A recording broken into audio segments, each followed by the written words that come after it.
दंडवत प्रणाम. मी महानुभावपंथी अमर आपलं स्वागत करतो नवीन एका माहितीपूर्ण व्हिडिओमध्ये. 800 वर्षापूर्वीची गोष्ट पण आजही तितकीच जिवंत. श्री चक्रधर स्वामी ज्यांची करुणा अथांग होती, जगाने ज्यांना अपवित्र मानलं त्यांना स्वामींनी आपल्या काळजाशी धरलं. आज अशा 2 लीळा मी तुम्हाला सांगणार आहे, ज्या ऐकून तुमच्या डोळ्यात पाणी येईल आणि स्वामींच्या विचारांची उंची लक्षात येईल. एका दुपारी स्वामी एका वडाच्या झाडाखाली शांत उभे होते. तिथे आऊसा आल्या. त्या शौचास जाऊन येत होत्या. समोर साक्षात परमेश्वर उभे आहे हे पाहून त्यांचे पाय थरथरले. मनात विचार आला, मी आता अपवित्र आहे, स्वामींना दंडवत कसा करू. त्या लांबूनच निघून गेल्या. पण स्वामीपासून काही लपून राहू शकत नाही. स्वामी भक्तवत्सल आहेत. त्यांनी हाक मारली, नायका हे काय, इथूनच नमस्कार का नाही केला. आऊसा कातर स्वरात म्हणाल्या, स्वामी मी आता अशुद्ध आहे. या अवस्थेत तुम्हाला स्पर्श करणे मला योग्य नाही वाटत. स्वामींच्या चेहऱ्यावर एक विलक्षण हसू आलं.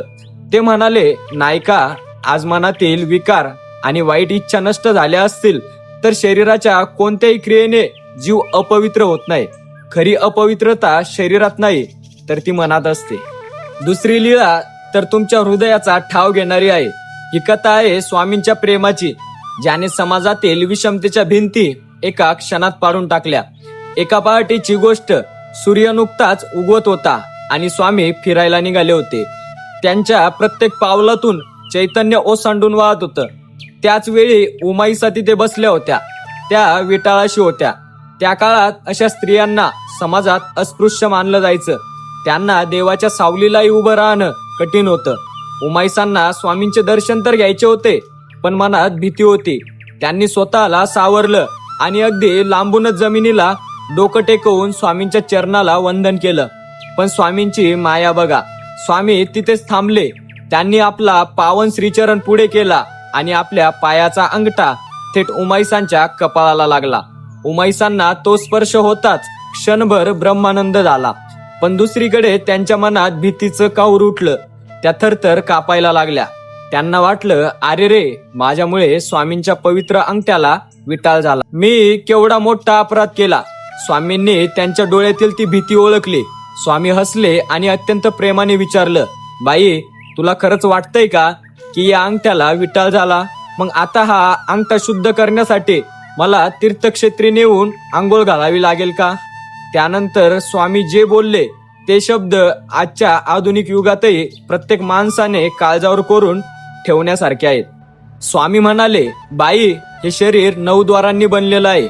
जसा नाकातून शंभूड येतो, डोळ्यातून चिपडे येतात किंवा कानातून मळ येतो, तसाच हा एक नैसर्गिक शारीरिक धर्म आहे. ही केवळ एक नाडी आहे. याच्या मनात विकल्प धरू नकोस, कारण जर तू असा संशय धरला तर तोच खऱ्या अर्थाने तुझ्या मोक्षाच्या मार्गातील सर्वात मोठा अडथळा ठरेल. मित्रांनो, विचार करा. ज्या काळात स्त्रियांना दुय्यम मानलं जायचं, विटाळ या शब्दाने स्त्रियांचं आयुष्य नरक केलं जायचं, त्या काळात स्वामींनी सांगितलं की स्त्रीचा कोणताही नैसर्गिक धर्म तिला अपवित्र करू शकत नाही. स्वामींनी आपल्याला रूढींच्या बेड्यातून मुक्त केलं आणि खऱ्या मनाच्या शुद्धतेचा मार्ग दाखवला. आज आपण मंदिरात जाताना शरीराची शुद्धता, कपड्याची शुद्धता पाहतो, पण आपण आपल्या मनाची शुद्धता पाहतो का? हाच विचार आज आपल्याला करायचा आहे. स्वामींचे हे क्रांतिकारी विचार तुम्हाला कसे वाटले? तुमच्या प्रतिक्रिया कमेंट्स मध्ये नक्की सांगा आणि दंडवत प्रणाम लिहायला विसरू नका. अशाच महान लीळा आणि स्वामींचे विचार ऐकण्यासाठी आपल्या चॅनलला नक्की सबस्क्राईब करा, जेणेकरून पुढचा व्हिडिओ तुमच्यापर्यंत सर्वात आधी पोहोचेल. जय श्री चक्रधर. दंडवत प्रणाम.